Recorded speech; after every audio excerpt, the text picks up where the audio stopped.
Hello everyone. ಇವತ್ತು ನನ್ನ ಮೊದಲನೇ ವ್ಲಾಗ್ ಅಲ್ಲ, ಶಾರ್ಟ್ಸ್ನ ವಿಡಿಯೋ ಮಾಡ್ತಾ ಇದ್ದೀನಿ. ಸೊ ಮೊದಲಿಗೆ ಇದು ನನ್ನ ಹೊಸ ವರ್ಷದ ಪ್ಲ್ಯಾನ್ 2025 ಇದ್ರ ಜೊತೆ ಟು ಡೂ ಲಿಸ್ಟ್, ಒಂದು ಬುಕ್ ಮಾರ್ಕ್ ಮತ್ತು ಒಂದು ಸ್ಟಿಕ್ಕರ್ದು ಸಣ್ಣದಾಗಿರುವಂತಹ ಒಂದು ಬುಕ್ ಕೊಟ್ಟಿದ್ದಾರೆ. ಹಾಗೆ ಸ್ಟಿಕ್ ನೋಟ್ಸ್ನ ಕೊಟ್ಟಿದ್ದಾರೆ. ಜೊತೆಗೆ ಇದನ್ನೆಲ್ಲ ಪ್ಯಾಕ್ ಮಾಡಿ ಇಟ್ಕೊಳ್ಳೋದಕ್ಕೆ ಒಂದು ಸಣ್ಣ ಬ್ಯಾಗ್ನ ಕೂಡ ಕೊಟ್ಟಿದ್ದಾರೆ. I mean love with this planar. ಈ ಪ್ಲ್ಯಾನರ್ ಜೊತೆ ನನಗೆ ಒಳಗಡೆ ಏನೇನಿದೆ ಅಂತಂದರೆ ಫುಲ್ ಕ್ಯಾಲೆಂಡರ್, 2024 ಹೇಗಿತ್ತು, 2025ಗೆ ಏನೇನು ವಿಶಸ್ ಇದೆ, ಮತ್ತು ಹೋಲ್ ಇಯರ್ನ ಗ್ಲಾನ್ಸಲ್ಲಿ ಪ್ಲ್ಯಾನ್ ಮಾಡೋದಕ್ಕೆ ಒಂದು ವಿಷನ್ ಬೋರ್ಡ್ ಇದೆ.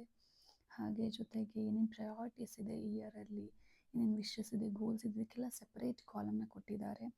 ಸೊ ನನಗೆ ಈ ಡೈರಿಲಿ ಮತ್ತೊಂದು ಏನು ಇಷ್ಟ ಆಯಿತು ಅಂತಂದರೆ, ಲೈಕ್ ಯಾವುದಾದ್ರು ಇಂಪಾರ್ಟೆಂಟ್ ಡೇಟ್ಸ್ ಇದ್ದರೆ ಅಥವಾ ಯಾವುದಾದ್ರೂ ಲಿಸ್ಟ್ ಇದ್ದರೆ ಅಥವಾ ಡೇಟ್ಸ್ ಇದ್ದರೆ ಇದನ್ನೆಲ್ಲ ನೋಟ್ ಮಾಡ್ಕೋಬೋದು. ಒಂದೊಂದು ಮಂತ್ಗೂ ಕೂಡ ಡೇಟ್ಸ್ ಮತ್ತು ಅದರದ್ದಾಗಿರುವಂಥ ಡೇ ಆಗಿರ್ಬೋದು, ಮತ್ತು ಮಂತ್ಲಿ ಓವರ್ವ್ಯೂ, ಏನೇನು ಪ್ರಯಾರಿಟೀಸ್ ಇದೆ, ಹಾಬೀಸ್ ಟ್ರ್ಯಾಕರ್ ಇದೆ, ಫಿನಾನ್ಸ್ ಟ್ರ್ಯಾಕರ್ ಇದೆ ಒಂದೊಂದು ಮಂತ್ಗೂ ಕೂಡ, ಮತ್ತು ಮಂತ್ ಎಂಡಲ್ಲಿ ಮಂತ್ ರಿಫ್ಲೆಕ್ಷನ್ ಅಂತ ಇದೆ.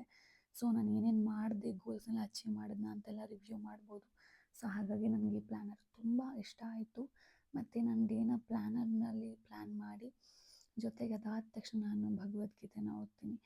ಸೊ ಹೊರಗಡೆ ನೇಚರ್ನ ನೋಡ್ತಾ ಭಗವದ್ಗೀತೆ ಓದೋದ್ರಲ್ಲಿ ಏನೋ ಒಂದು ಖುಷಿ ಇದೆ. So I like this new hobby ಅಲ್ಲ, ಒಂದು ವರ್ಷದಿಂದನೂ ನಾನು ಓದ್ತಾ ಇದ್ದೀನಿ. ಅದಾದ ನಂತರ ನಾನು ಓದೆಲ್ಲ ಮುಗಿಸ್ಕೊಂಡು ಸಂಜೆ ಕಾಫಿ ಕುಡಿದೆ.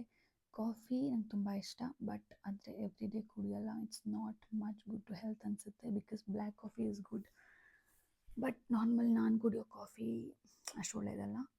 ಹಾಗೆ ಕಡಲೆಪುರಿ ತಿಂತ ಮಕ್ಕಳ ಜೊತೆ ಮೋಟು ಪತ್ಲು ನೋಡಿ, ಸಂಜೆ ಪಲಾವ್ ತಿಂದು ಟಿ ವಿ ನೋಡ್ತಾ ಮತ್ತೆ ಬಂದು ನೈಟ್ ಆಗಿತ್ತು. ಜೊತೆಗೆ ನಾನು ನನ್ನ ಸ್ಕಿನ್ ಕೇರ್ನ ರೆಟಿನಾಲ್ ಜೊತೆ ಸ್ಟಾರ್ಟ್ ಮಾಡ್ತೀನಿ. Skin care PM skin care, retinol, Cetaphil, moisturiser, Vaseline ಮತ್ತು ಹೈಫನ್ ಲಿಪ್ ಬಾಮ್ ಯೂಸ್ ಮಾಡಿ ನನ್ನ PM ಸ್ಕಿನ್ ಕೇರ್ನ ಮಾಡ್ತೀನಿ. ಮತ್ತು ನೈಟ್ ಹೊತ್ತು ಕಾಂಬ್ ಮಾಡೋದು ತುಂಬ ಇಂಪಾರ್ಟೆಂಟ್, ಬಿಕಾಸ್ ಆಗ ಜಾಸ್ತಿ ಟ್ಯಾಂಗಲ್ಸ್ ಇರಲ್ಲ, ಸಿಕ್ಕಟ್ಟಲ್ಲ, ಹಾಗೆ ಹೇರ್ ಫಾಲ್ ಕಡಿಮೆ ಆಗುತ್ತೆ. ಅದಾದ ನಂತರ ಸ್ಕಿನ್ ಕೇರ್ ಆದಮೇಲೆ ನಾನು ಹನುಮಾನ್ ಚಾಲೀಸಾನ ಓದಿ ನನ್ನ ದಿನಾನ ಎಂಡ್ ಮಾಡ್ತೀನಿ. ಸೊ ಡೇನ ಭಗವದ್ಗೀತೆಯಿಂದ ಸ್ಟಾರ್ಟ್ ಮಾಡಿ ದಿನಾನ ಹನುಮಾನ್ ಚಾಲೀಸ ಹೇಳಿ ಮಲ್ಕೊಳ್ಳೋದ್ರಿಂದ ತುಂಬ ಖುಷಿ ಸಿಗುತ್ತೆ. ನೀವೂ ಫಾಲೋ ಮಾಡಿ, ನಿಮ್ಮ ಲೈಫಲ್ಲಿ ಒಂದು ಹೊಸ ಹಾಬಿ ಅಥವಾ ರುಟೀನ್ನ ಆ್ಯಡ್ ಮಾಡ್ಕೊಳ್ಳಿ.